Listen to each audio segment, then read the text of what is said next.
عقدة من لساني يفقهوا قولي. قال المؤلف رحمه الله تعالى وأدام نفعنا بعلومه في الدارين آمين. ثم قال اللهم هداية للصواب ya rabbal alamin. Kajian kita nih tadi sudah diawali ba'da maghrib, yakni tentang sifat Allah, sifat salbiyah yang keempat. Allah wajib bersifat qiyamuhu binafsihi, berdiri sendiri. Maknanya ada dua. Yang pertama, Allah tuh tidak berhajat kepada mahal. Tadi udah dibahas, mahal di situ tak sama dengan makan. Makan tuh tempat. Kalau ini zat. Jadi mahal di sini maksudnya zat. Jadi Allah tidak berhajat kepada zat untuk dia menjadi ada.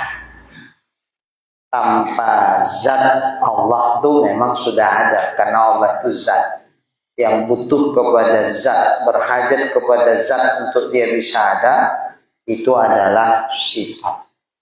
Allah bukan sifat, tapi zat yang memiliki sifat kesempurnaan.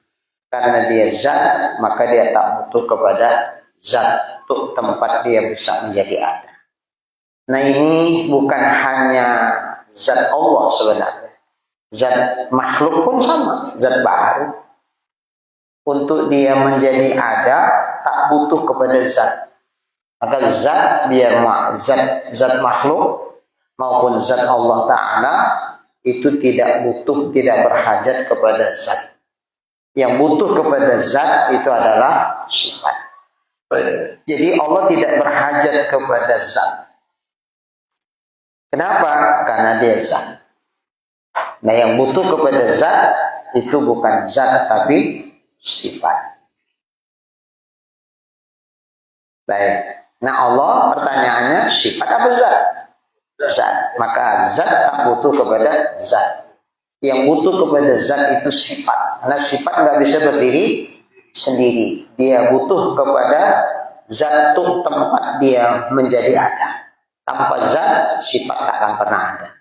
Makanya sifat berhajat kepada zat. Tanpa zat, sifat tak akan ada. Kenapa? Karena sifat itu tidak bisa berdiri dengan sendirinya. Maksudnya apa? Sifat itu tak akan ada tanpa adanya zat, tempat keberadaan dia. Beda dengan zat. Zat nggak butuh kepada zat untuk tempat adanya dia. Tanpa zat, zat itu sudah ada. Baik. Ini saya menjelaskan ke ibu-ibu. Ustaz balik-balik, pening kepala kami. Jadi makanya memandang kepada zat, memandang kepada mahal, dan memandang kepada mukhassis. Mukhassis itu yang menjadikan dirinya. Itu mukhassis. Yang mencipta. Jadi bahasanya banyak. Mukhassis iya, fa'il iya, khaliq iya, mujid pun iya. Ini juga itu. Mujid yang menjadikan, khaliq yang mencipta. Apa lagi? Fa'il yang menjadikan, khaliq sama.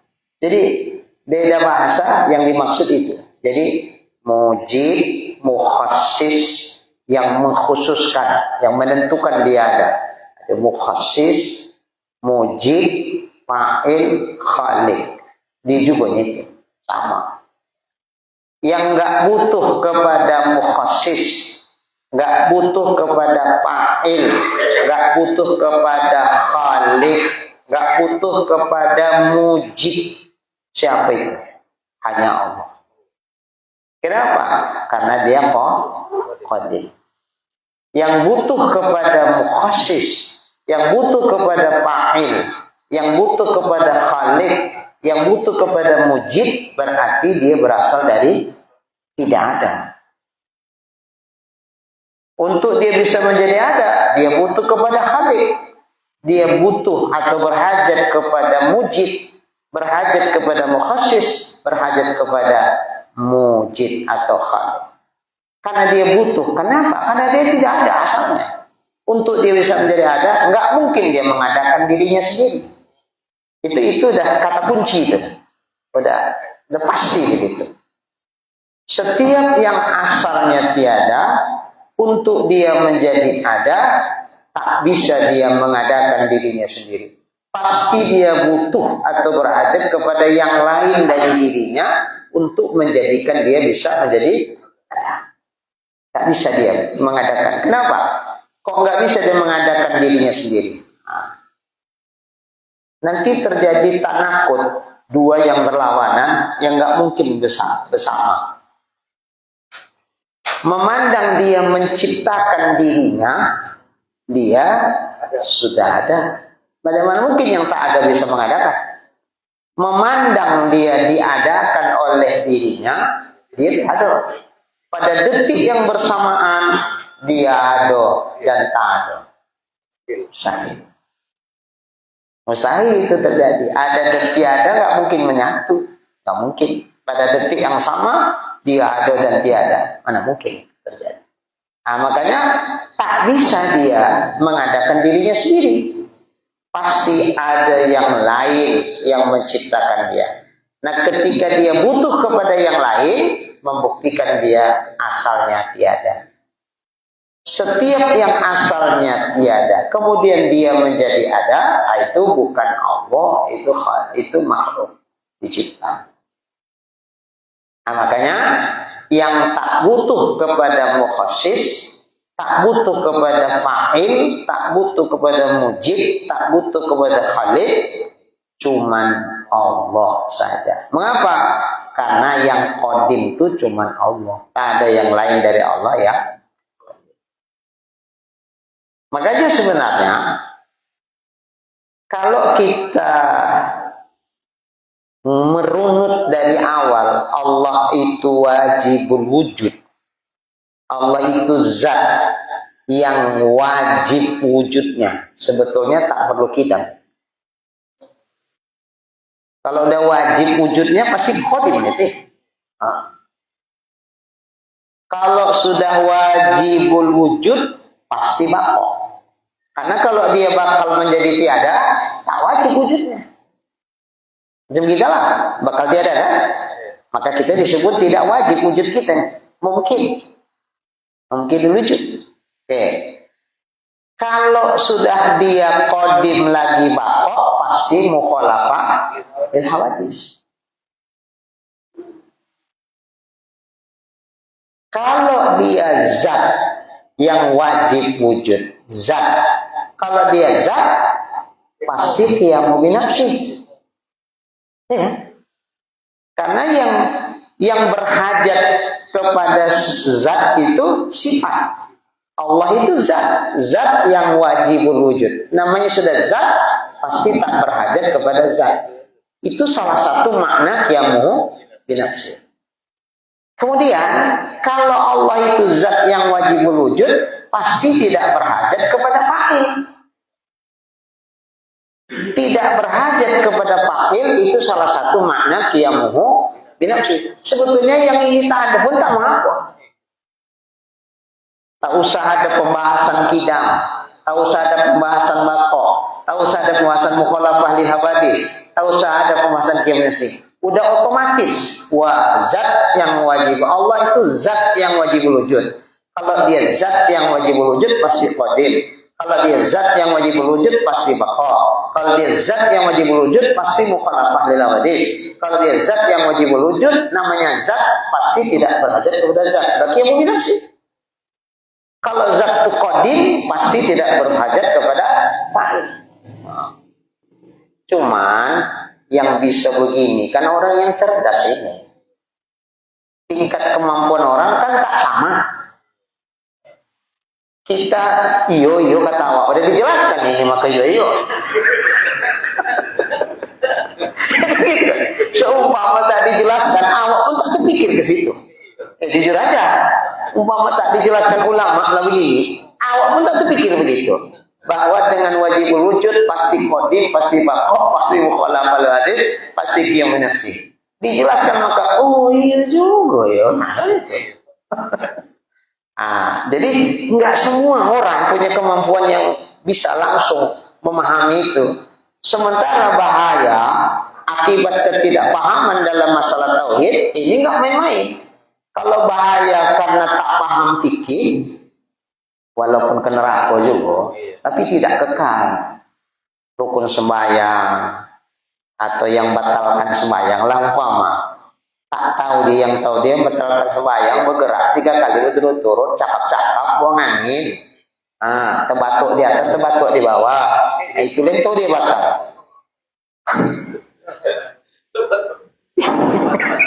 Iya, begini saya terinspirasi. Di telepon saya dari Mekah, ada jamaah yang tanya, Pak Ustadz, kayak mana ini Pak Ustadz? Jamaah kita nih, kenapa? Ibu nih bilangnya begini, cuman dibilangnya udah siap semua. Bukan begitu siap tawaf dibilang, enggak, udah siap semua, udah tahallul, udah gunting rambut, udah ke hotel. Baru bilangnya, Pak Haji, kayak mana ini? Kenapa? Aku waktu tawaf putaran keempat, Pak Haji, aku terbatuk, terus atas terbatuk, ke bawah batuk dua. Tapi aku nak keluar dari barisan tempat tawaf tuh, aku karena tawaf umroh pertama, kan belum menguasai lapangan.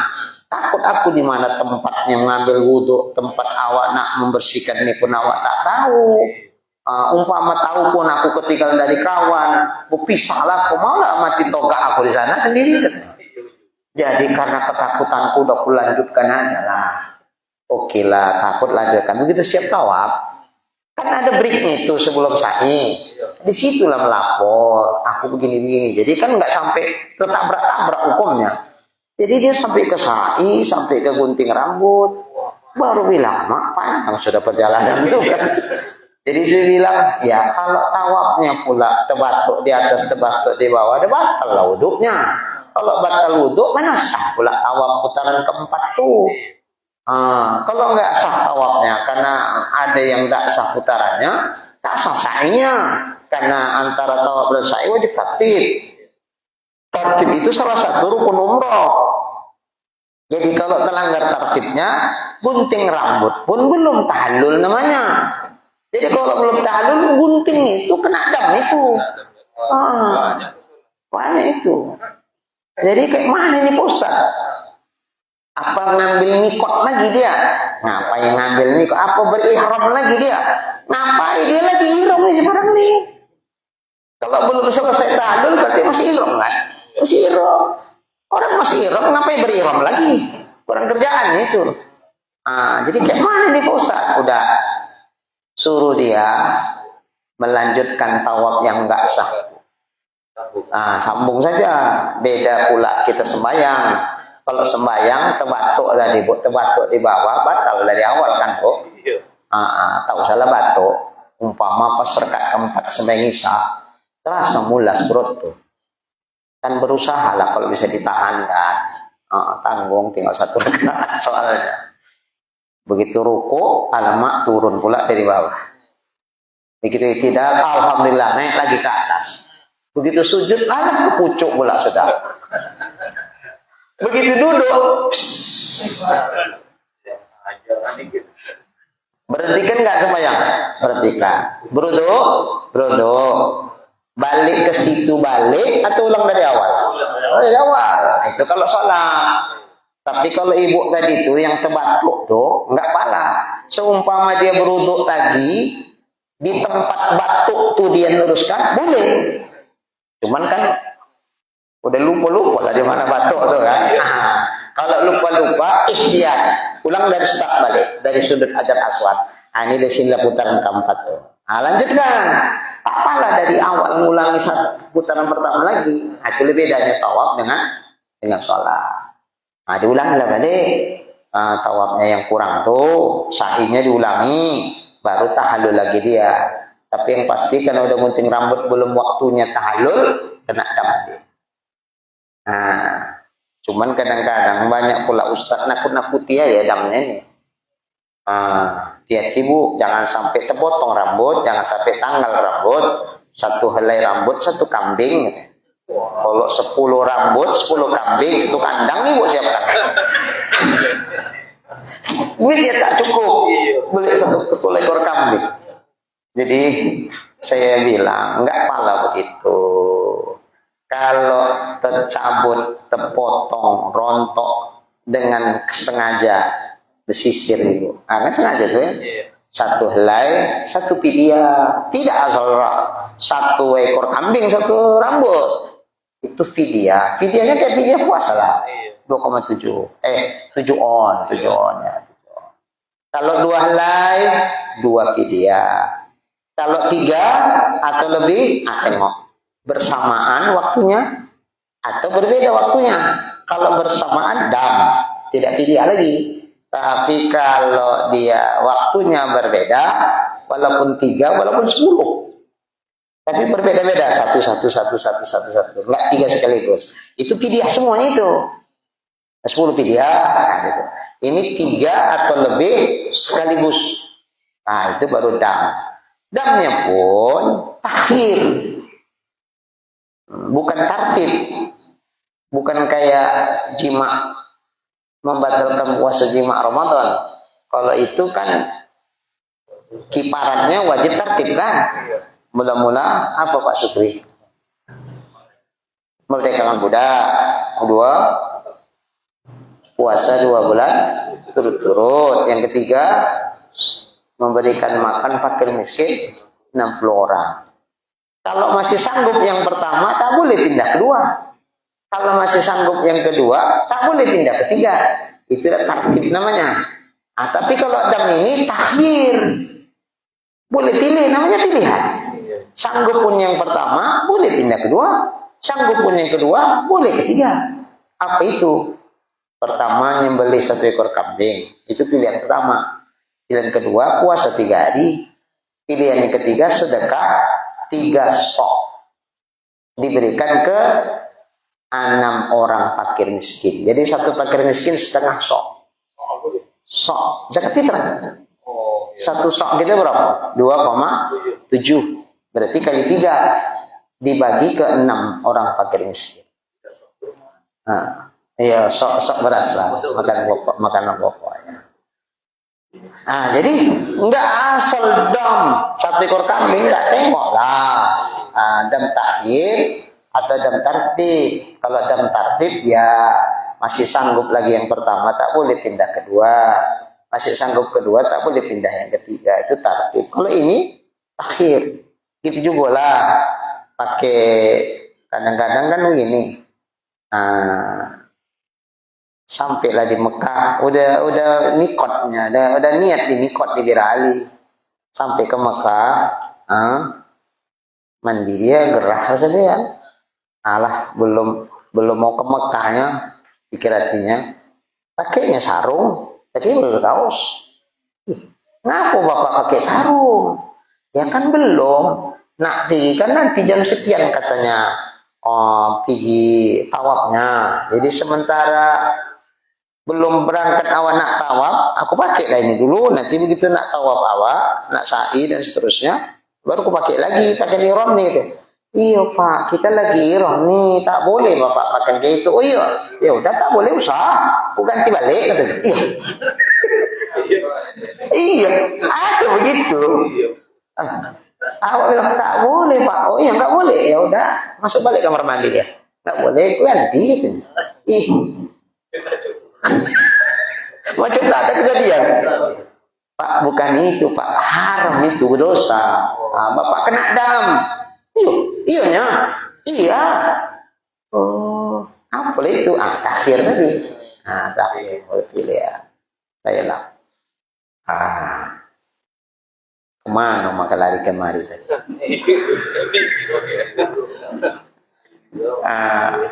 Baik. Jadi balik ke pembahasan tauhid. Jadi kalau Allah tak tahulah fikih berdosa, cuman tidak sampai dia kafir kan? Umpama tak diampunkan Allah, lah dosa dia yang salah ibadah. Sembahyang udah batal, tak tahu dia kalau batal. Sangka dia tak batal karena kurang pengetahuan dia tentang mana-mana yang batalkan sembahyang. Rupanya udah batal sembahyang, pikir ya belum, lanjut sampai ke akhirat, begitu dihisab baru ketahuan di sana yang tak sahnya rumah sembahyangku. Kalau nggak sah, wujuduha keadamiha kan itu. Adanya sholat sama seperti tidak ada, berarti sama kayak belum sholat itu. Nah kalau tidak mendapatkan ampunan Allah, tentu kena azab dia karena nggak sah sembahyangnya. Cuman tidak sampai kekal di neraka. Tapi kalau tak tahu dia masalah tauhid nih, akibatnya salah i'tiqad dia tentang Allah, salah dia meyakinkan Allah, akibatnya kafir. Kalau sampai kafir, di mana tempatnya? Neraka juga, tapi selama-lamanya. Ini. Walaupun dia sholatnya tiap hari, nggak ada tinggal. Walaupun tak ada arti sholat kalau akidahnya sudah rusak. Jadi mengingat bahaya ketidakpahaman dalam masalah tauhid ini begitu sangat besar, makanya oleh ulama dirinci juga lah. Walaupun dalam kata zat yang wajibul wujud sudah ada kidam bakok mukhalafah lil hawadis yang nafsi, tapi tetap juga lah dirinci, dibahas juga di serat tafsir, supaya betul-betul duduklah akidah umat ini, jangan sampai salah karena bahaya akibat kesalahannya fatal kekal di dalam neraka. Itulah maka diurai juga dia secara rinci. Baik. Jadi memandang kepada berhajat kepada mahal dan mukhasis ini ada 4. Berhajat, tak berhajat kepada zat karena dia zat. Tidak berhajat kepada mukhasis karena dia qadim. Siapalah zat yang qadim itu? Allah Ta'ala. Tidak berhajat kepada zat karena dia zat, tapi berhajat kepada mukhasis karena dia baharu. Apa namanya? Zat baharu. Berhajat kepada zat karena dia sifat, dan berhajat kepada mukhasis karena dia baru. Apa namanya? Sifat baru. Tidak berhajat kepada mukhasis karena dia qadim. Dia berada pada zat karena dia sifat. Apa namanya? Sifat yang qadim. Sifat siapa itu? Udah, kalau udah paham itu, udah lah, nggak usah bahas kimia, sudah paham ya. Itu kesimpulan. Ini kesimpulan. Kalau paham yang saya jelaskan tadi, udah itu dia. Kaji Qiyam Nafsi itu sampai di situ, tamat itu udah. Hafal tak paham. Ya? Hafal tak paham. Hafal tapi tak paham. Iya. Orang tua kita dulu gitu, dihafal walaupun tak paham. Kalau bahasa orang dulu tidak berkehendak kepada zat, tapi karena dia zat, dan berkehendak kepada jadikan. Tidak berkehendak kepada zat karena dia zat, tapi berkehendak kepada jadikan. Zat baru. Gitu. Iya. Nanti berkehendak gitu. Sama itu. Berhajat, berkehendak, sama itu. Berkehendak itu maksudnya butuh, berhajat, sama. Baik. Itulah hebatnya orang dulu, hafal dia. Walaupun tak paham awal, tapi sering didengar lama paham. Tapi intinya hafal itu. Anak-anak awak gini hari ngapal itu yang malas. Atau jangan-jangan umatnya pun tak hafal.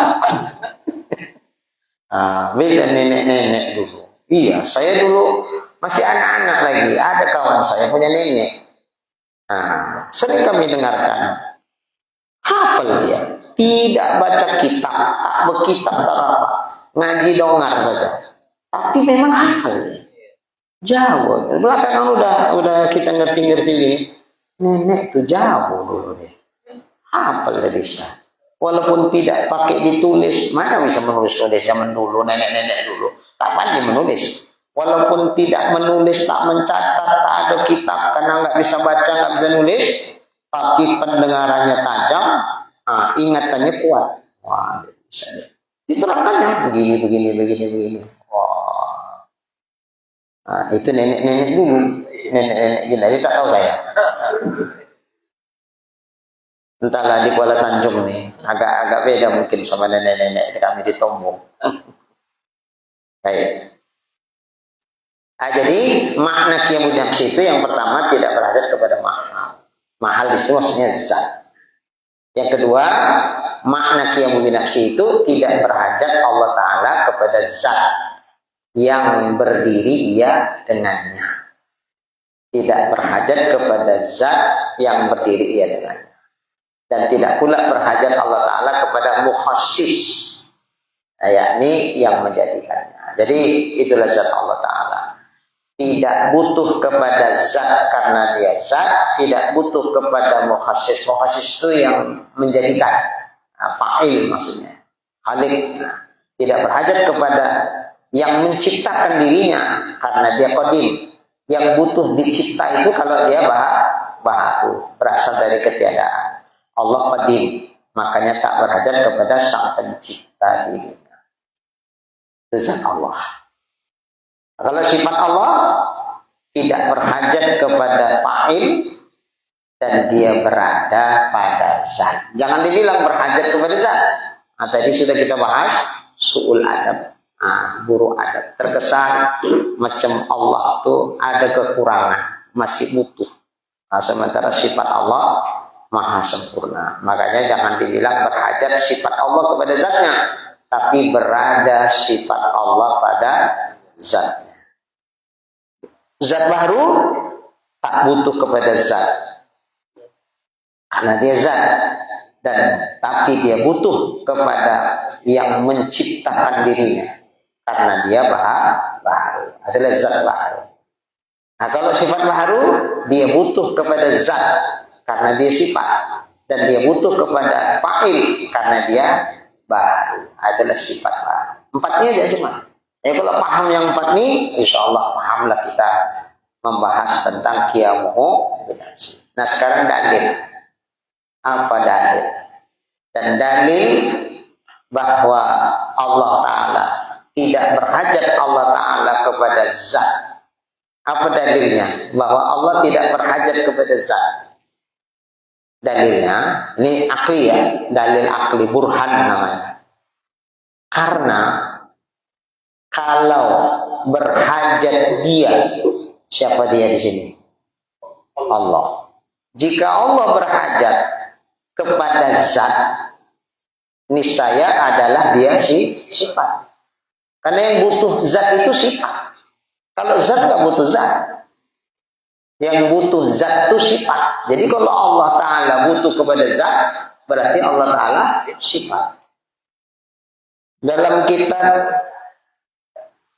Ad-Dasuki, syarah kitab Ummul Barahin, di sana saya baca ini makna Allah itu tidak berhajat kepada zat karena dia zat, dia bukan sifat. Ini untuk menolak kaum kebatinan. Nah, batiniyah, kaum kebatinan, di mana mereka meyakini Allah itu ada atau berada pada zat makhluk. Nah, jadi pada diri kita itu ada Allah. Kalau Allah ada pada diri kita, berarti Allah berada pada zat. Gitu. Kalau dia berada pada zat, apa namanya? Sifat. Ini untuk menolak itu. Karena mereka mengatakan begitu, bahwa Allah itu ada pada zat. Makanya ada nanti dibilangnya begini, Allah itu kan katanya aqrabu min hablil warid, lebih dekat dari ulat leher. Di manakah Allah itu ada? Ujung-ujungnya dia bilang, ngapainlah sibuk-sibuk kau cari Allah, susah-susah. Allah ada pada dirimu sendiri. Urat leher itu di sini, lebih dekat dari sendiri. Di mana lagi kalau nggak di diri Allah? berarti Allah ada diri kita. Itulah manunggali kawulolan Gusti. Itu bahasa Inggris. Manunggal, menyatu antara kawulo sama Gusti. Kawulo itu apa? Hamba. Gusti itu Allah. Jadi antara hamba dengan Tuhan menyatu pada diri. Manunggal. Manunggali kawulolan Gusti. Maka dia bilang Allah itu cedek tompo senggolan atau tompo wak ngenang. Wah. Biar ngerti bahasa Inggris dulu Pak Isa. Bahasa Melayu itu ya. Dekat tak bersentuh, jauh tak berjarak. Nah, jadi di mana itu? Payah aku mencari dia. Di diriku sendiri lah. Bekapiran orangnya. Ya kalau Allah berada di diri kita, berarti Allah diri kita zat. Allah berada pada diri kita, berarti Allah berada pada zat. Yang berhajat untuk diadam kepada zat itu apa? Sifat. Nah, dengan Allah itu zat, maka tertolaklah kaum kebatinan yang mengatakan Allah itu adalah sifat yang ada pada zat makhluk. Nanti ditebas lehernya, mati juga lah Tuhan itu.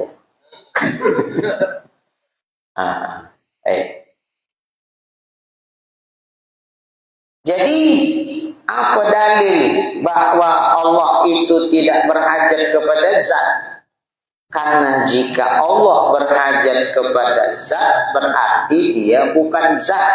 Kalau dia bukan zat, berarti dia sifat. Nah, kalau Allah sifat, kenapa rupanya? Allah sifat, kenapa rupanya kalau Allah sifat? Nah, lanjut. Dan kalau dia Allah maksudnya adalah sifat, niscaya tidaklah dia bersifat dengan sifat-sifat ma'ani dan makna dia. Sifat itu tak bersifat. Yang bersifat itu zat. Kalau sifat tidak bersifat. Sementara Allah bersifat apa tidak bersifat? Allah bersifat. Kalau dia bersifat berarti dia zat. Karena yang bersifat itu zat. Kalau dia sifat, sifat tak akan punya sifat. Cuman ya? Agak apa? Agak nanik. Cuman Bu, nyambung ini. Iya. Yang bersifat itu zat. Apa sifat? Zat. Kalau dia sifat, sifat tak akan bersifat. Jadi yang bersifat dengan sifat ma'ani, putrot, irodat, ilmu, ayat, sama, basur, kalam. Yang bersifat dengan maknawiyah, konuh qadiran, konuh muridan, konuh aliman, konuh hayyan, konuh sami'an, konuh basiran, konuh mutakaliman. Yang bersifat dengan sifat ma'ani dan maknawiyah itu sifat. Yang bersifat dengan dua sifat tadi, ma'ani dan makna itu, sifat apa zat? Zat. Yang bersifat ma'ani itu zat. Yang bersifat maknawi itu zat. Bukan sifat. Kenapa? Karena sifat tidak akan bersifat dengan ma'ani dan maknanya. Bersifat dengan sifat salbiah. Jadi sifat ma'ani itu bersifat dengan sifat salbiah. Sifat ma'ani bersifat dengan sifat.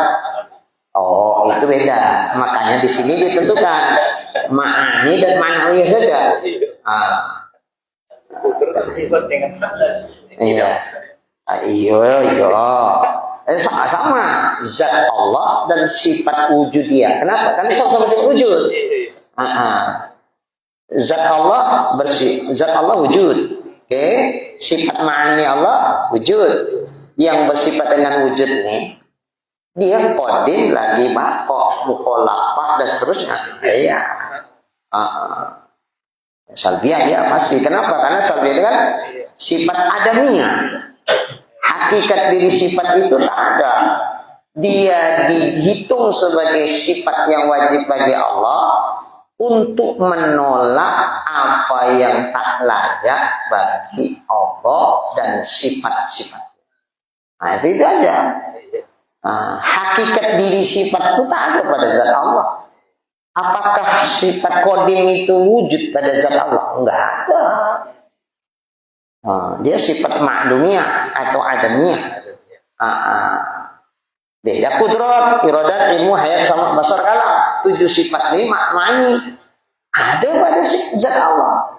Seandainya disingkapkan Allah hijab kepada kita nanti pada hari kiamat di surga, sebagaimana kita bisa melihat zat Allah yang laisa kamitslihi syai' karena dia wujud, maka bisa juga lah kita melihat sifat ma'ani Allah yang ada pada zatnya karena dia juga sifat wujudiyah. Setiap yang wujud bisa dilihat. Soal Allah kasih lihat apa enggak itu lain. Ke Nabi Muhammad di dunia ini sebelum kiamat tuh dunia namanya Allah perlihatkan zatnya, Allah perdengarkan sifat kalamnya kepada Nabi Muhammad waktu bila? Waktu kapan? Waktu Mi'raj. Mi'raj. Sampai ke Sidratul Muntaha, sampai ke Hadratul Qudus disingkapkan Allah hijab itu. Sehingga Nabi Muhammad bisa melihat Allah yang laisa kamitslihi syai'. Ingat ya, Allah bukan bertempat di situ. Yang berada di situ Nabi Muhammad. Berarti Nabi Muhammad itu bertempat enggak waktu itu? Bertempat. Allah bertempat tidak? Tidak. Berarti bukan Allah di situ ya. Karena melihat itu bukan melihat macam mana kita begini berhadap-hadapan. Tidak. Namanya muharraf alil hawadis. Cuman Allah kasih izin kepada Nabi Muhammad untuk bisa melihat zatnya di saat Nabi Muhammad di tempat itu. Ingat ya? Allah baru kasih izin kepada Nabi Muhammad untuk tersingkap hijab itu sehingga bisa dilihat. Dikasih izin sama Allah ketika Nabi berada di tempat itu, bukan Allahnya di situ. Ada ya? Sekaligus disingkapkan Allah hijab kepada pendengaran Nabi sehingga Nabi Muhammad bisa mendengar kalam Allah yang laisa kamitslihi syai'. Itu ke Nabi Muhammad. Ke Nabi Musa ketika munajat di Bukit Tursina. Bukan Allah juga di situ. Nabi Musanya di situ. Cuman di tempat itu dikasih Allah izin kepada Nabi Musa. Disingkapkannya hijab. Sehingga Nabi Musa bisa mendengar kalam Allah yang laisa kamitslihi syai'. Apakah Allahnya di Bukit Tursina? Tidak. Cuman Nabi Isa dikasih izin oleh Allah untuk bisa mendengar kalamnya ketika Nabi Musa berada di situ. Nabi Musa minta, enggak puas cuma dengar kalamnya, kepingin melihat zatnya, memohon kepada Allah untuk bisa melihat zat Allah. Kata Allah, kau lihat bukit itu, kalau dia ada seperti apa adanya, kau akan melihat zatku yang laisa kamitslihi syai'. Ketika tajalli Allah pada bukit itu, ternyata bukitnya hancur, Nabi Musanya jatuh pingsan. Itu isyarat apa? Isyarat apa itu? Allah tak kasih izin. Allah tak kasih izin kepada Nabi Musa untuk bisa melihat Allah di dunia ini. Tapi kepada Nabi Muhammad dikasih izin untuk bisa melihatnya, itu pun di Hadiratul Qudus, bukan di bumi. Di situ timbullah permasalahan. Mungkin nggak Allah bisa dilihat di dunia ini? Mungkin nggak? Secara akal ya, secara akal. Mungkin nggak? Mungkin. Kenapa mungkin? Satu, Allah wujud. Yang kedua, ya, kalau itu mustahil, tak akan diminta Nabi Musa.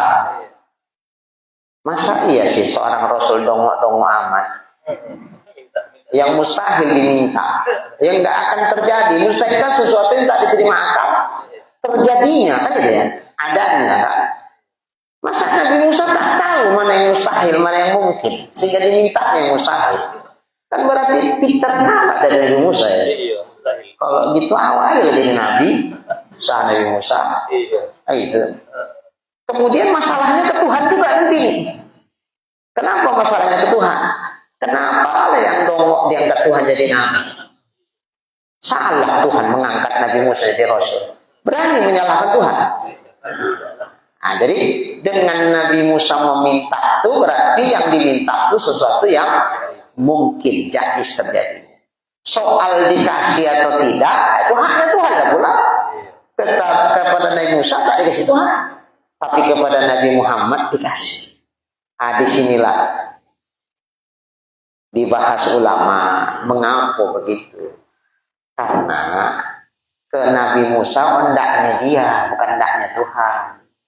Kalau ke Nabi Muhammad bukan hendaknya Nabi, hendaknya Tuhan. Maka terjadi. Kan ya? Kalau Nabi Muhammad memang Allah yang mau. Diundangnya, dia nak menunjukkan dirinya. Kalau kepada Nabi Musa yang mau menengok Tuhan. Beda ya. Makanya Pak Syukri jangan banyak-banyak kali nuntut sama Tuhan. Bikin apalah, bikin sajalah sonang Tuhan. Allah tahu itu apa enggak dikasih itu. Udah Pak Syukri. Baik.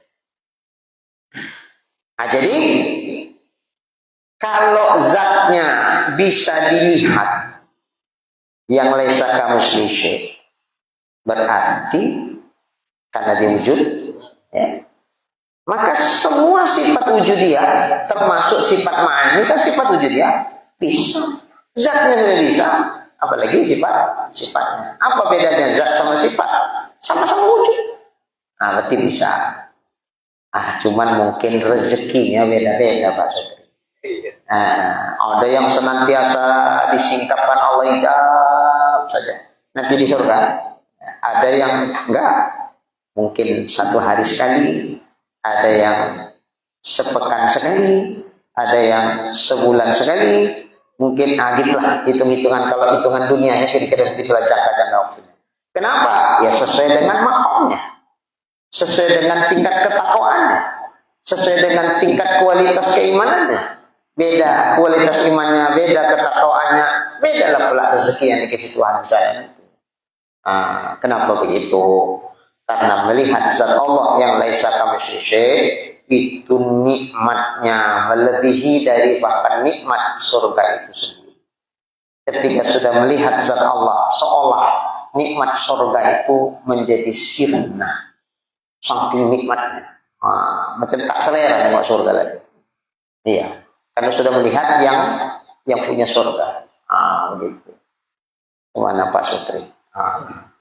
Sama kayak ibu-ibu nak membeli baju, begitu masuk ke mall nampaknya baju yang memang itu londak. Waduh, pas sekali lah, cantik wali. Tapi begitu ditawar terkejut, harganya tinggi kali, duit tak cukup. Ya udahlah, tak jadilah beli yang itu. Tapi karena hati udah ke situ aja, udah senang kali sama baju tuh, sepanjang mall tuh diputar-putar, tak ada yang selera. Iya, udah nampak yang itu. Begitu. Gitu loh kira-kira. Udah menikmati macam mana enaknya, lazatnya melihat zat Allah tuh, nikmat surga yang begitu luar biasa yang katanya di dalam Quran tuh mala ainun ra'at wala udhun sami'at wala fatara bi balil basar. Itu padahal nikmat juga. Sampai begitulah menggambarkan yang belum pernah dilihat mata, yang belum pernah didengar telinga, yang tak terlintas dalam hati dan pikiran. Begitulah menggambarkan betapa nikmatnya surga, tapi itu menjadi sirna ketika merasakan nikmatnya melihat zat Allah yang laisa. Makanya tak sama 30 orang. Baiklah. Nah, kalau itu babnya beda lagi, Pak Isa. Jadi sifat ma'ani Allah itu memang qadim, baqo, bersifat dengan salbiyah. Ya karena salbiyah itu sendiri sifat adamiyah kan. Nah, oke. Baik. Jadi kalau Allah itu sifat, nah kalau Allah Ta'ala itu, apa dalil Allah Ta'ala itu tidak berhajat kepada zat? Karena dia zat. Dia bukan sifat. Kalau Allah sifat, tidaklah sifat itu bersifat dengan sifat-sifat ma'ani dan ma'nawiyah.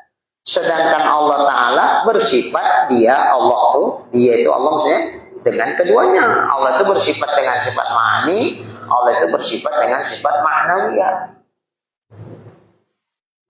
Dan dalil tidak berhajat Allah kepada yang menjadikannya. Kalaulah Allah tuh berhajat kepada yang menjadikannya, niscaya adalah dia baru.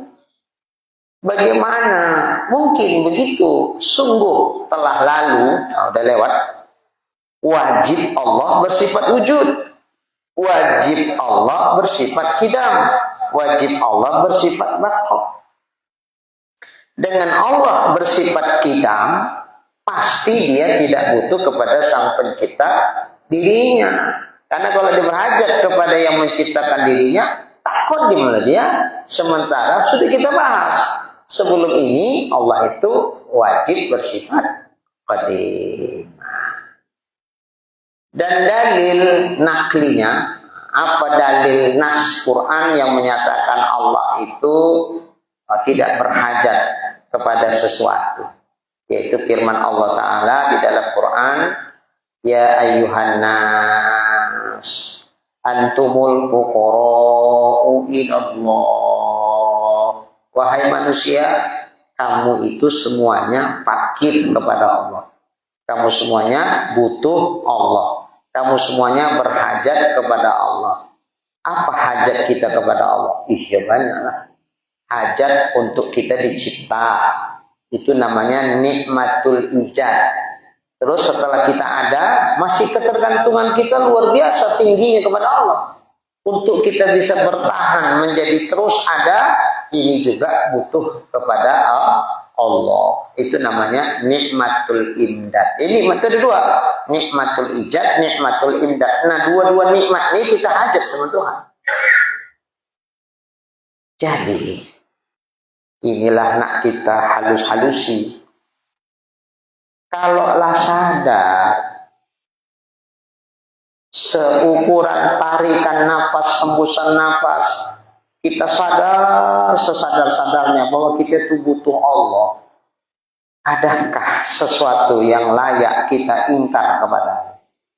Adakah layak kita tidak mematuhinya sementara kita butuh kepada? Nggak layak.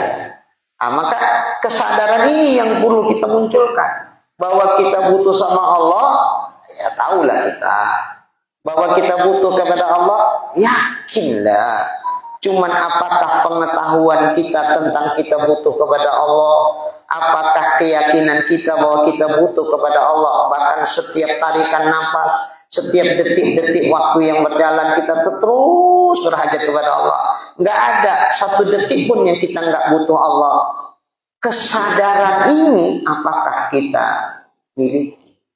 Yakin pasti. Kalau nggak yakin kafir kan? Tahu ya, kita udah ngaji. Sadar atas yang kita ketahui, sadar atas yang kita yakini.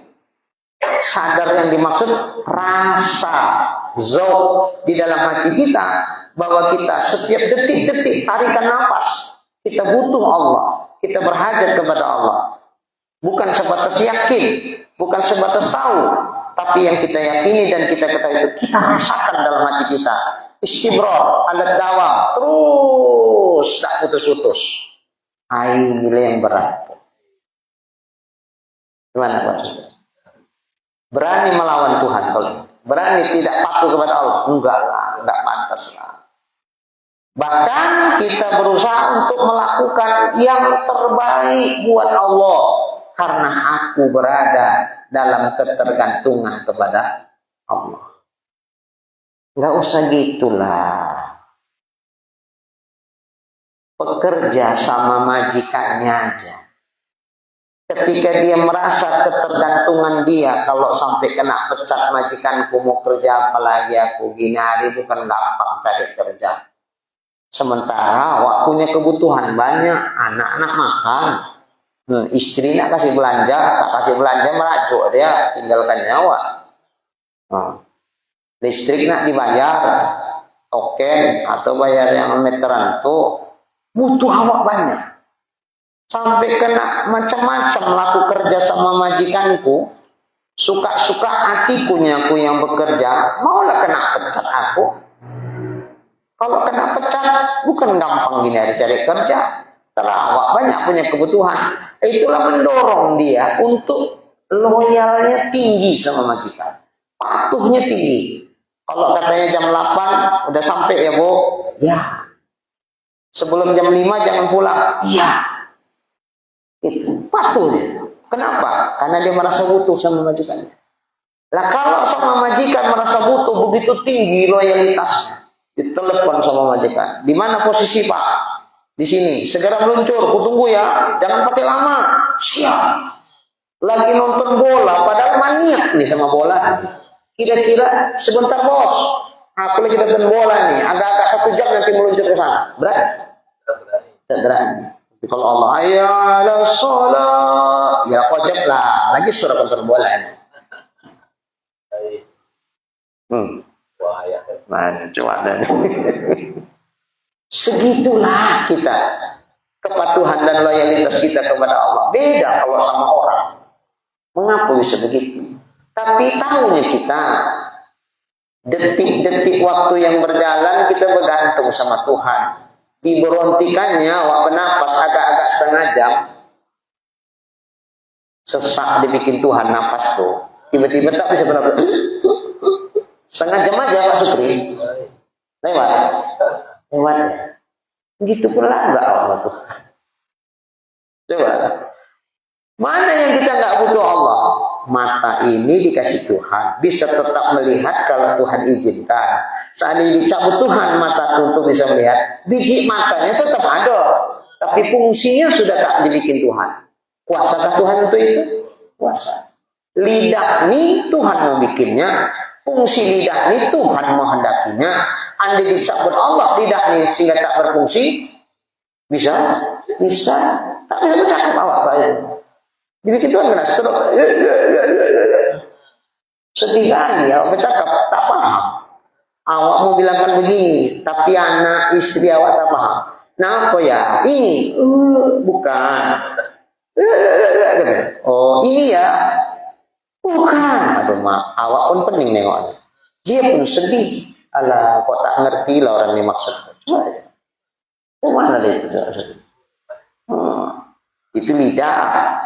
Kelima, Masya Allah, banyaknya tubuh kita ini menghajatkan diri kepada Allah. Nah inilah kita perlu tumbuh kembangkan dalam hati kita nih. Yang kita yakini itu, yang kita ketahui itu, kita kembangkan lagi sampai ke tingkat rasa. Kalau sudah sampai ke tingkat rasa, disitulah baru kita pun, alah, tak ada apa-apanya nyapu. Orang aja bilang nyawa, orang alim, orang soleh, orang yang tak apa-apa. Tapi kalau ukur diriku sama Tuhanku, kayaknya nggak ada apa-apanya laku lah, ya Allah.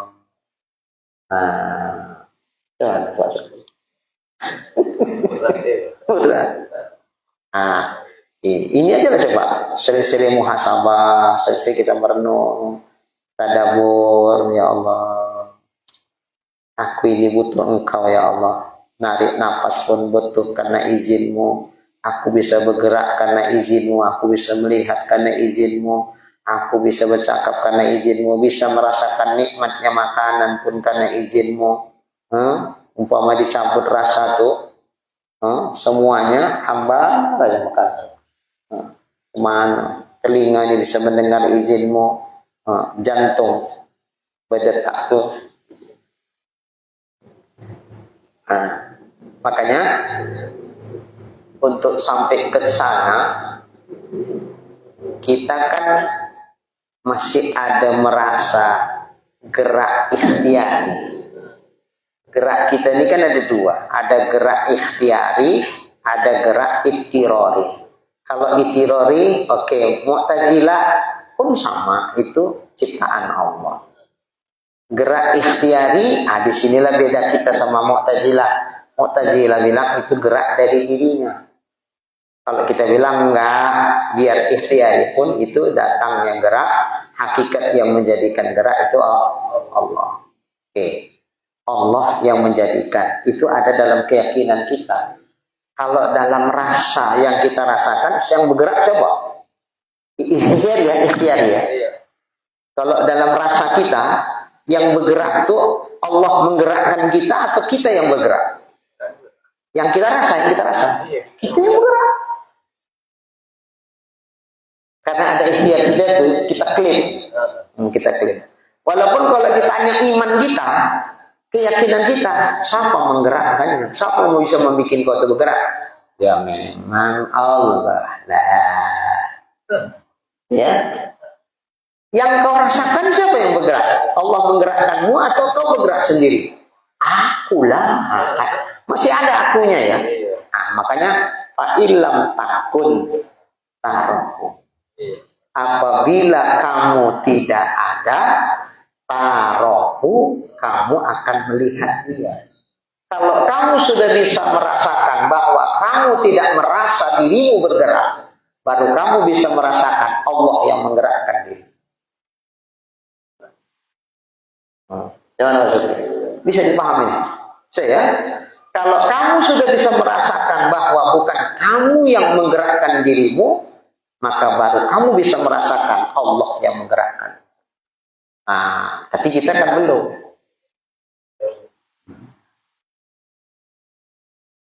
Ada pada diri kita yang dia tetap bergerak, tapi kita nggak merasa bahwa kita menggerakkan. Apa itu? Detak jantung. Berhenti detak jantung, apa Bu?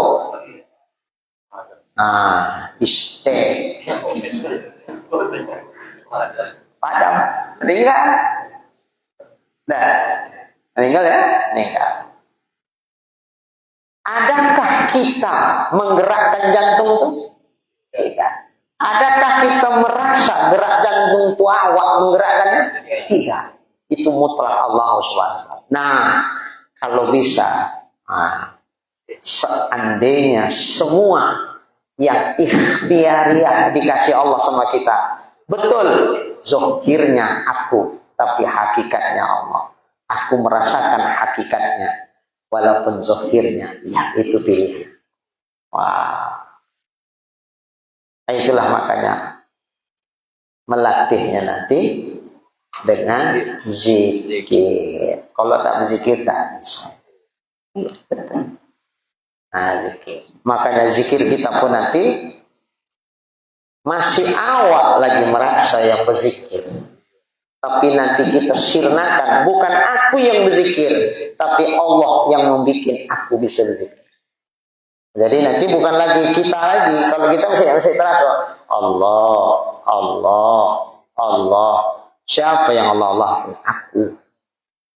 Nanti suatu ketika tak terasa lagi awak yang Allah. Udah macam gerak ittirori itu Allah di dalam. Ulama lah. Sebulan sekali loh.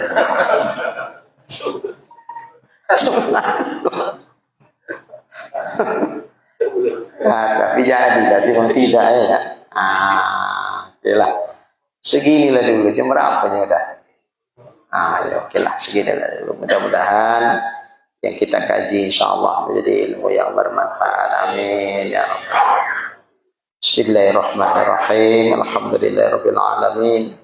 Wassalatu wassalamu ala asyrafil anbiya'i wal mursalin wa ala alihi washabihi ajma'in. Allahumma arzuqna imanan kamila wa yaqinan shadiqa wa qalban khashi'a wa ilman nafi'a wa amalan maqbula wa taubatan nasuha wa husnal khatimah. Allahumma arzuqna rizqan wasi'an halalan tayyiban mubarakan jamila wa ila al-khairi qarribna وعن الشر أبعدنا وقض حوائجنا في الدين والدنيا والآخرة إنك على كل شيء قدير. صلى الله على سيدنا محمد وعلى آله وصحبه أجمعين والحمد لله رب العالمين. تقبل الله منكم.